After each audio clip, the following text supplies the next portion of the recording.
Hello दोस्तों, स्वागत है आपका हमारे YouTube चैनल BINT भादरा में। तो आप सभी का इंतजार हुआ खत्म। इतने दिनों से जो आप इंतजार कर रहे थे कि आरटी के फॉरम कब से स्टार्ट हो रहे हैं, कोई वीडियो के अंदर बता रहा था जनवरी से, कोई से फरवरी से, सरकार कह रही थी कि जनवरी से फॉरम स्टार्ट हो जाएंगे, लेकिन कभी कौन सी डेट, कभी कौन सी डेट, कभी 10 फरवरी, कभी 18 फरवरी, फाइनली आज 20 फरवरी को फॉरम स्टार्ट हो चुके हैं। तो आरटी के अंदर क्या पात्रता रहेगी, कैसे अपने फॉर्म भरेंगे, कौन कौन से स्टेप इस फॉर्म के अंदर आएंगे, क्या क्या चीज का अपने को ध्यान रखना है और माता पिता घर बैठे कैसे फॉर्म भर सकते हैं, वो सारी जानकारी आज की वीडियो में स्टेप बाय स्टेप आपको दे दी जाएगी। तो बने रहिए आज के हमारी वीडियो में। मैं हरीश कुमार आप सभी का स्वागत करता हूं हमारे BINT भादरा के यूट्यूब चैनल पे। तो सबसे पहले आप हमारे यूट्यूब चैनल को सब्सक्राइब करिए एंड बेल आइकन को दबाइए, जिससे कि आने वाली वीडियो आपको सबसे पहले मिल सके। तो आज की video RT admission 2026-27 free school शिक्षा स्टार्ट करते हैं। जैसे ही आप राज PSP.NIC.in गूगल क्रोम के अंदर एड्रेस बार के अंदर लगाओगे तो आपके पास इस तरह का एक पोर्टल ओपन होगा, जिसके अंदर आपको क्विक लिंक्स के अंदर ऑप्शन मिलेगा छात्र ऑनलाइन आवेदन। इस पे आपको क्लिक करना है। एक मिनट, ठीक है। इस पे आपको क्या करना है, क्लिक करना है। जैसे आप इस पे क्लिक करोगे आपके पास इस तरह का एक पोर्टल ओपन होगा, जिसके अंदर क्या है, अब यहाँ पे आपको शो होने लगा ऑनलाइन आवेदन के लिए। यहाँ क्लिक करें। पहले यहाँ पे क्लिक नहीं हो रहा था। जैसे आप इस पे क्लिक करोगे आपके पास, जैसे आपको नया फॉर्म भरना है तो आप इस पे क्लिक करोगे। अगर आपने पहले से भर रखा है या आधा फॉर्म भर रखा है तो यहाँ से भी आप लॉग इन कर सकते हो। यहाँ पे आवेदन करना क्या, मोबाइल नंबर और कैप्चा डाल के आप क्या आवेदन देखे पे क्लिक करोगे। तो आपने को नया फॉर्म भरना है तो आप यहाँ पे क्लिक करोगे। मैंने इस पे क्लिक करके फॉर्म को स्टार्ट कर दिया। अब यहाँ पे आपको बता रहा है कि आरटी का उद्देश्य कि आप इसको अच्छे से पढ़ भी सकते हो। अगर आपने सारा कुछ पढ़ रखा है तो यहाँ पे टिक मार्क करोगे और इस पे नेक्स्ट पे क्लिक कर देंगे, ठीक है। जैसे आप नेक्स्ट पे क्लिक करोगे तो आपको ये ऑप्शन दिखाई देगा कि इतने ऑप्शन अपने को चलने हैं। पहला डैशबोर्ड, सेकंड सामान्य जानकारी, दस्तावेज, स्कूल चयन, आवेदित स्कूल प्रीव्यू एंड लोग। आज के चैप्टर में यहाँ तक ही होगा। जब रिजल्ट आ जाएगा तो प्राथमिक सूची और रिपोर्टिंग भी आपको आगे बताई जाएगी। तो आज की वीडियो का जो फर्स्ट चरण है सामान्य जानकारी से आप स्टार्ट करते हैं। जैसे हम सामान्य जानकारी पे क्लिक करेंगे तो इस तरह के ऑप्शन अपने पास दिखाई देंगे, जिसके अंदर पहला ऑप्शन क्या है, निःशुल्क शिक्षा है तो पात्रता संबंधी विवरण, प्रवेशार्थी की जाति, आप कौन सी जाति से बिलोंग करते हो, SC ST OBC जनरल, जिस भी जाति से आप बिलोंग करते हो आप यहाँ पे सिलेक्ट कर लोगे। जन्म तिथि, ये सारी जितने डिटेल्स दिखाई दे रही है आपको इसको फिलअप करना है। आपने जैसे यहाँ पे इनकम भर दी 1 लाख या 1.5 लाख जितनी भी है, आपने यहाँ पे एज भर दी। अब आपको ये नहीं पता कि आपका बच्चा इसके लिए एलिजिबल है या नहीं, तो आपने सारी चीजें फिलअप करके जैसे आपने नेक्स्ट पे क्लिक किया ना, नीचे ये ना पात्रता जांच पर, इस पे जैसे क्लिक करोगे तो अगर आपका बच्चा एलिजिबल है तो ये आगे चला जाएगा, और अगर एलिजिबल नहीं है तो क्या एरर आएगा, इस तरह का एरर आएगा आपके सामने, ठीक है। इस तरह का आपको एरर शो करेगा क्या, कि कक्षा PP3 के लिए एज कौन सी होनी चाहिए, 1/4/2022 से लेकर 31/3/2023 के बीच में होनी चाहिए। फिर अगर PP4 के अंदर अगर आप एडमिशन ले रहे हो तो कौन सी होनी चाहिए, 1/4/2021 से 31/3/2022 के बीच में होनी चाहिए। अगर आप PP5 के लिए अगर आप फॉर्म भर रहे हो तो 1/4/2020 से लेकर 31/3/2021 के बीच में होनी चाहिए। अगर आप फर्स्ट के लिए अप्लाई कर रहे हो तो 1/4/2019 से लेकर 31/3/2020 के बीच में होना चाहिए।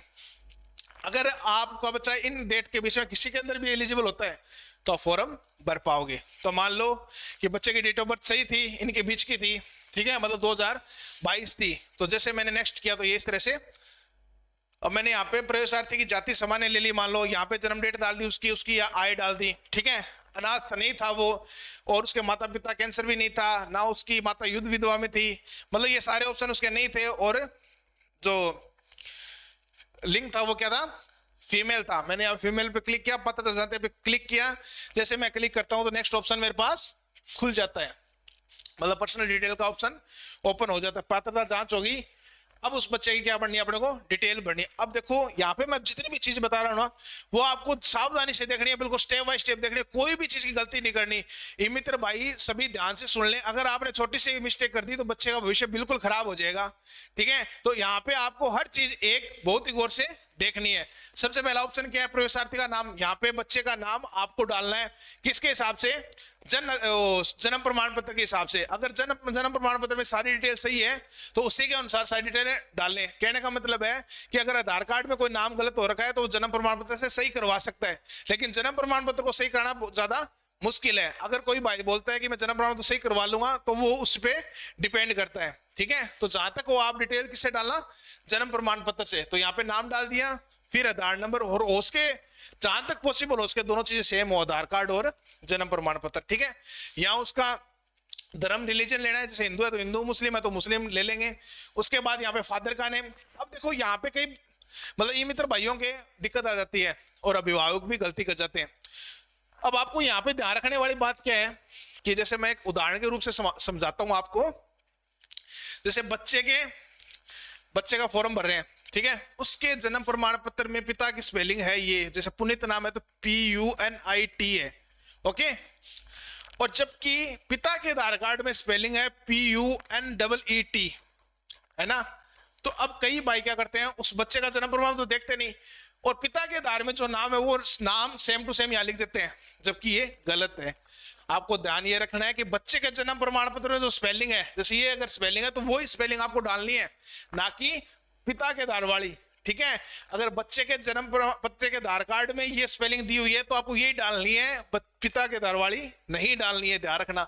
इसी तरह से माता का नाम है, जो माता का नाम है जन्म प्रमाण पत्र में देखें कि स्पेलिंग क्या लिखी हुई है, वो सेम ही स्पेलिंग डालनी है, ना कि आप माता का आधार कार्ड देखोगे और उसमें जो नाम लिखा हो वो लिख दो, तो गलत हो जाएगा, ये ध्यान रखना। दोबारा बता रहा हूं, बच्चे का जो जन्म प्रमाण पत्र है उसके अंदर जो फादर की स्पेलिंग, मदर की स्पेलिंग और सेल्फ की स्पेलिंग लिखी हुई है वो ही आपको तीनों स्पेलिंगें डालनी है, ना कि उनके पर्टिकुलर आधार कार्ड वाली, ठीक है। यहाँ पे पिता का नाम आ गया, पिता का आधार कार्ड, अगर पैन कार्ड है तो हाँ कर दोगे, नहीं है तो नहीं कर दोगे। इसी तरह माता का नाम डाल दिया, माता का आधार नंबर डाल देंगे। अगर आधार नंबर है, पैन कार्ड है तो पैन कार्ड डालना है, वरना नहीं डालना है। यहाँ पे ये ध्यान रखना, वैसे कोई मस्ट नहीं है आधार नंबर डालना चाहो तो डाल सकते हो, वैसे डालना अच्छा रहेगा, ठीक है। संरक्षक का नाम माता पिता के नहीं होने की कंडीशन में होता है तो इसको छोड़ दो खाली। यहाँ पे जन आधार संख्या और जन आधार व्यक्तिगत पहचान संख्या, अगर बच्चे का नाम जन आधार कार्ड में जुड़ा हुआ है तो यहाँ पे आपको जन आधार नंबर डालने और उसकी व्यक्तिगत संख्या डालनी है, जो कि जन आधार पे लिखी हुई होती है। अगर बच्चे का नाम जन आधार कार्ड में नहीं है और आप जुड़वा रखा है, आपने जुड़ने में कोई दिक्कत आ रही है, मतलब टाइम लग रहा है, तो आप बिना जन आधार के फॉर्म भी भर सकते हो। लेकिन अगर बच्चे का जन आधार में नाम है और नाम सही है, कोई दिक्कत नहीं है, तो आपको यहाँ पे जन आधार और जन आधार संख्या और व्यक्तिगत संख्या डालनी है। जैसे आप जन आधार संख्या और व्यक्तिगत संख्या डालोगे और ये नाम अगर मैच हो गया तो आपको ये ओके बता देगा। अगर मैच नहीं हुआ तो ये बताएगा कि जन आधार में और आपने जो नाम डाला है उन दोनों क्या है, मिस मैच है, ठीक है। तो ये नहीं है कि जन आधार नहीं है तो आप फॉर्म भी नहीं भर सकते, ऐसा कुछ नहीं है, ठीक है। अब देखो नीचे स्क्रॉल करेंगे तो यहाँ पे मांग रहा है मोबाइल नंबर, तो यहाँ पे माता पिता का मोबाइल नंबर डालना है, साथ में ईमेल आईडी डालनी, दोनों कंपलसरी है। ये नहीं है कि आप ईमेल आईडी कोई ईमेल आईडी छोड़ सकते हो, तो ऐसा कुछ नहीं है। ईमेल आईडी मोबाइल नंबर दोनों डालने हैं।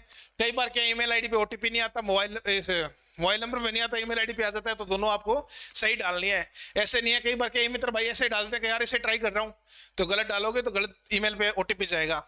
यहाँ पे आपको जो आधार कार्ड में एड्रेस है वो चूज कर लोगे, जैसे डिस्ट्रिक्ट में डिस्ट्रिक्ट, ब्लॉक में ब्लॉक, यहाँ पे ग्राम पंचायत या यूएलबी है, मतलब यूएलबी मतलब अर्बन जो वार्ड होते हैं ना उन्हें यूएलबी बोलते हैं, ठीक है।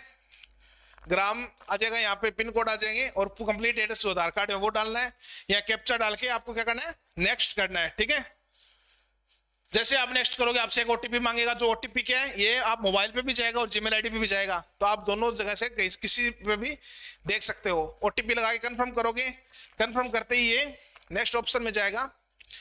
ये यहाँ पे आगे से कंफर्म किया कर दिया ना, तो ये बोल रहा है कि आप द्वारा भरे गए ऑनलाइन आवेदन फॉर्म की सूचना को सेव कर लिया गया है। अब आप स्कूल भर सकते हो, मतलब वो फॉर्म जो की इन्फॉर्मेशन थी ना मेन वो सारी आपने फिलअप कर दी है, वो सेव हो गई है। आपको एक आवेदन क्रमांक दे दिया गया है और एक मोबाइल नंबर आपका क्या है, पासवर्ड है, ठीक है।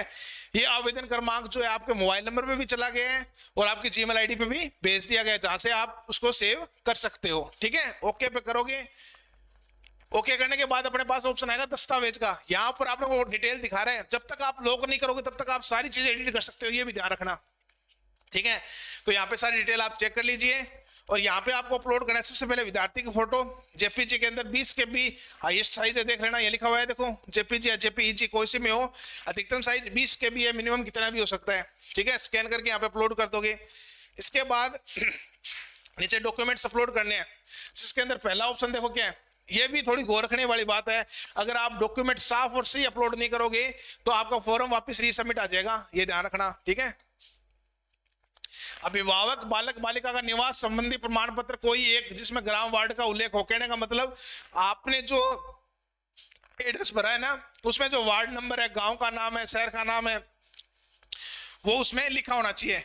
अब इतने प्रूफ दे रखे हैं, मूल निवास लगा सकते हो, राशन कार्ड लगा सकते हो, आधार कार्ड लगा सकते हो, पहचान पत्र लगा सकते हो, ड्राइविंग लाइसेंस लगा सकते हो, बिजली का बिल और पानी का बिल, इन सारी चीजों में एक अपलोड करना है। तो मस्ट आधार कार्ड कर देना सभी के पास, सही आधार कार्ड दोनों साइड से एक पेज पे स्कैन करके उसकी पीडीएफ बनानी है और 300 KB से कम होनी चाहिए और वो अपलोड कर देना आप यहाँ पे, ठीक है।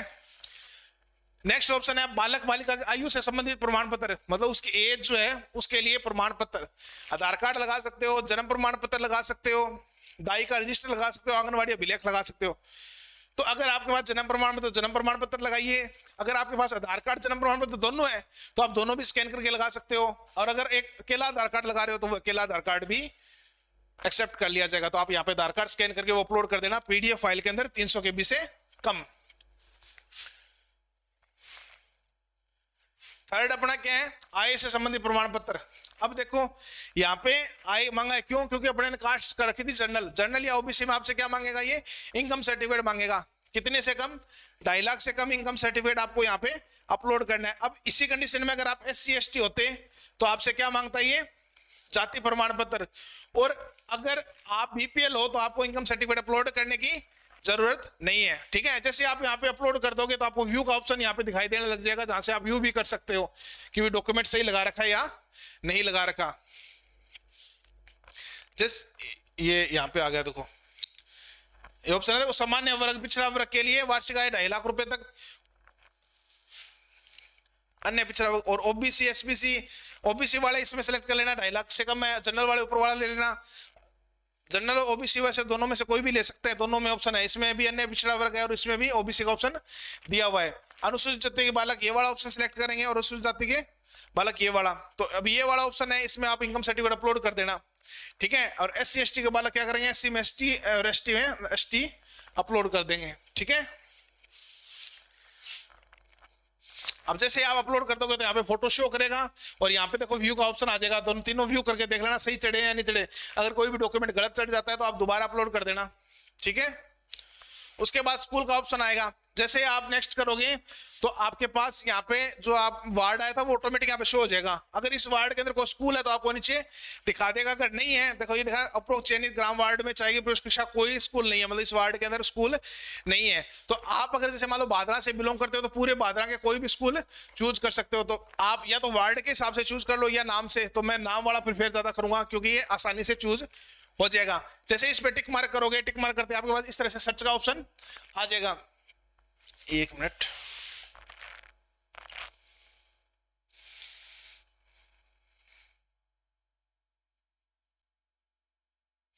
देखो इस पे क्लिक करेंगे ना, सेलेक्ट करते ही यस स्कूल नाम सर्च करने का ऑप्शन आ जाएगा। यहाँ पे शांति निकेतन स्कूल या मेपल स्कूल या सिटी पब्लिक स्कूल, कोई भी तरह का स्कूल आप सिलेक्ट करना चाहते हो वो आप यहाँ पे सर्च करोगे, नाम लिखो, खोजे पे क्लिक करोगे तो आपको नाम सर्च होके आ जाएगा। जैसे वो स्कूल का नाम सर्च पे क्लिक करोगे आप तो आपको इस तरह से स्कूल दिखाई देंगे, उनको आपको क्या सिलेक्ट करना है एक एक स्कूल को। अधिकतम देखो अब यहाँ पे मैंने 3 कर रखे हैं तो 3 दिखा रहा है। अधिकतम स्कूल की चयन सीमा कितनी है?